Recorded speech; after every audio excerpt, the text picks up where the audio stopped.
not everyone in the world needs to be beholden to the closed AI models in America. That's whose goal is just to control everyone, right? So, there is this elite group. We talked before about the matrix model where they think they're going to control the entire world, and um, they're like these tech feudal lords, and when they achieve AGI, that they're going to wake up and the rest of us are just going to be controlled by them in our daily lives. We're like little zombies that don't matter at all. Hello, my friends. I'm Carl Za, and you're watching the Silk and Steel podcast, where I focus everything on China, history, culture, and politics. 4 months ago, I had a conversation with AI expert TP Huang on the AI race between US and China, in particularly regarding DeepSeek. This conversation was originally released as an audio podcast on Silk and Steel podcast for my Patreon subscriber. Now I'm making it available on YouTube. Take a look. Right after unveiling of DeepSeek, there's a couple more Chinese AI products that came out, right? From, I believe, from ByteDance and also Huawei. Yeah, so I think right now I would consider the big three in China to be DeepSeek, ByteDance, and also Alibaba with their Quint models. And if you look at the scores and the rankings, they tend to be the best three. But there's a huge wide AI ecosystem in China right now, and they might not all be doing like frontier large language models. Some of them do smaller models, some of them do image models, some do video models. Like it's a very widespread industry, and I find it's kind of interesting because there's so little attention paid to rest of the industries that you see what's going on in China is that because there's not such a concentration of capex intensive issues, some of the smaller players like DeepSeek, with their much smaller budget, managed to have the best model that the country came up with because they just happened to have a really crack team who was able to do these optimizations. They were able to do better algos. They were able to turn very minimal budget into something that was really great, and that's something that is not available. That companies like Baidu and wasn't able to do. Some Tencent wasn't able to do. Huawei wasn't able to do it because they weren't this committed group of people who were just trying to build the best AI possible. And it's because you have this competitive landscape where there's a lot of little companies that are willing to deal with lack of computation and things like that. So that's kind of the interesting thing about this. And I would say right now, there's a lot of people using DeepSeek, people using Doubao, which is the ByteDance model, and some people use the Quinn models. And there's some other model like Kimi has a model that's pretty good too. And there's just like so many of them. But the Chinese public, and it's been a very apparent thing in the past 2 weeks. Basically, everyone is using DeepSeek in Chinese social media right now. Like it's like the biggest thing ever. People are using DeepSeek to write reports. They'll ask DeepSeek any kind of questions. It's like the new fad right now, right? So and all the everyone's integrating it because they consider it to be the best product. And it's kind of sad that DeepSeek had to be approved in America before people in China would use it. Because before that, people in China were just using like Doubao because that was from ByteDance. They're like, oh, we use Douyin, so ByteDance must have the best AI here. But it turned out to be a little guy that was basically not known before December.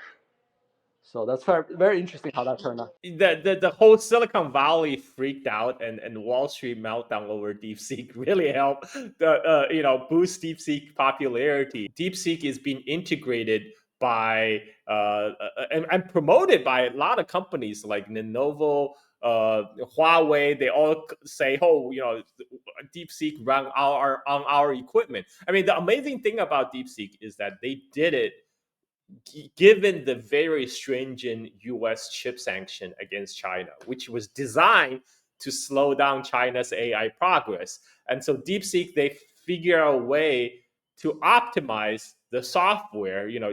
When they can't get their hands on the latest hardware, they decide just to optimize the software so they don't have to be as hardware intensive. And I think this is kind of pointing to the flaw into like the traditional Silicon Valley model. Like you went back in the Wintel days when Windows, Microsoft keep on coming out with this Windows bloatware, and you necessitate you buy more powerful Intel chips, right? But DeepSeek is looking at this. Okay, why don't we just optimize our software so it doesn't have to depend on the latest hardware? And that worked. During the Wall Street meltdown. CNBC had an interview with one of the AI startup billionaire, Alexander Wang, and Alexander claimed that DeepSeek actually cheated by running on the latest NVIDIA GPUs that was in violation of US export control. He claimed that they had like 50,000 hoppers that was somehow smuggled into China to do the training. The Chinese labs, they have more H100s than people think. And these are the highest powered NVIDIA chips that they were not supposed to have. Yes. My understanding is that DeepSeek has about 50,000 H100s, which they can't talk about, obviously, because it is against the export controls that the United States has put in place. And I think it is true that, I think they have more chips than other people expect, but also on a go-forward basis, they are going to be limited by the chip controls and the export controls that we have in place. Do you think that's likely, or you think he's just making shit up? So that entire episode was kind of interesting because it was actually made up by semi-analysis websites Dylan Patel. And then when he said they had 50,000 hoppers, he meant they had 50,000 H100, H800, H20 put together. And then people just start saying, oh, they had 50,000 H100. So it got more and more the computation got bigger and bigger as people pass it along. And so the scale.ai guy, he was very bitter because his entire business model was to supply high quality data to people like OpenAI for billions of dollars.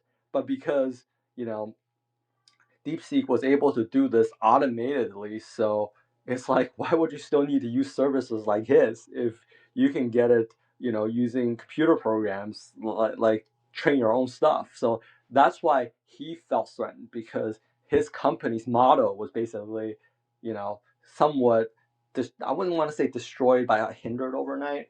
But I think there's a few things at play here. One, DeepSeek itself was not well known in China. It wasn't like, favored by the government before this, right? China as a whole, I don't think is lacking AI chips at all, because some recent charts show that basically the amount of NVIDIA sales in what I would call the China sphere, which is basically mainland China, Singapore, Taiwan, Korea, and Japan, like, the East Asia region, was higher than that of sales in America. Not saying all these chips ended up in mainland China, but a lot of them did. A lot of these chips that got sold in Singapore, suddenly Singapore just had all this demand for AI chips in 2023, late 2023 and 24. And if people look at the AliExpress listings and things like that, you can get H100 GPUs cheaper in China than you can get it in America. And the reason was because a lot of these companies like NVIDIA and SMCI, they were looking to sell their stuff anywhere to keep their stock valuations up. And they were behind the scenes, like people were saying, they were actively helping these people, the middlemen, basically, to help remove GPS tracking on them, so then these chips can flow into China or Southeast Asia data centers, that some of them are run by Chinese companies. So like there's no shortage of I don't think AI chips in China right now, but DeepSeek itself was lacking because they were a hedge fund. Like they were not a big tech that just blow money at it, right? So they had like, we know that they had at least 10,000 A100, and it's possible that they had maybe up to 10,000, H800 Hopper GPUs at most, my guess is. And then they just made a lot out of like what little they had. Now, since they've gotten more famous since then, they probably got a lot of more resource now. So I'm sure computation is going to be less of a concern for them. But they're Chinese companies, so they're still going to be very frugal in how they use their computation resources, right? So, and you see that even recently with all these uh, API usage with DeepSeek, after they got really popular, we're now often when you ask them questions, they're like, "Oh, we can't answer right now. We don't have computing resource or something like that," because um, there's still some issues of going from like a no name to someone that's like the second most famous um, AI app out there, AI service out there, right? So there's a lot of people using DeepSeek right now, but it takes some effort to actually scale up. And they did this all during Chinese New Year when all their staff is supposed to be going home to enjoy time with their family, but a lot of them were probably in the office just making sure that they can support all this volume of traffic coming in. Oh, and they also got attacked. There was a massive attack on on the DeepSeek servers, and which leads to some interesting question: who in the world has that kind of capability to launch this kind of attack? There's a lot of possible culprit. You could be government, could be all these Silicon Valley bros trying to bring down their competitor. Well, to be fair, I think Elon Musk defunded a bunch of them. Going back to Alexander Wang, the CEO of Scale AI, the one who claimed that DeepSeek cheated because they were actually running on a top of the line US equipment. I look into his company's operating model, and like this, how can he call it an AI company? It's literally a digital sweatshop. I mean, the way his company function is he goes to the third world countries like the Philippines, and he pay below minimum wage to the workers there to manually label data, tag, image, video, and they were paying less than the Philippine mandated minimum wage, which is like between $6 to $10 um, between $6 to $10 a day, depending different regions of the Philippines. If he's paying less than that, that means he's paying his workers less than $1 an hour.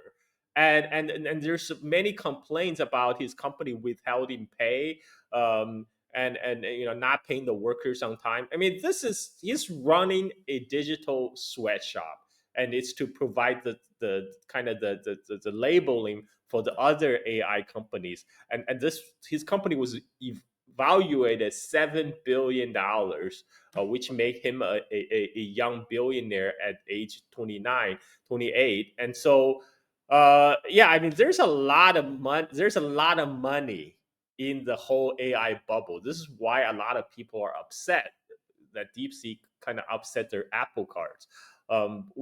This is why Alexander Wang took a huge whole page ad in Washington Post. I think like, we must win the AI war against China. Like, what are you talking about? You don't even run an AI company. You run a digital workshop, a sweatshop. Yeah, a lot of these guys in Silicon Valley, like they're just basically like they're just basically tech feudal lords. They all want to be tech feudal lords, right?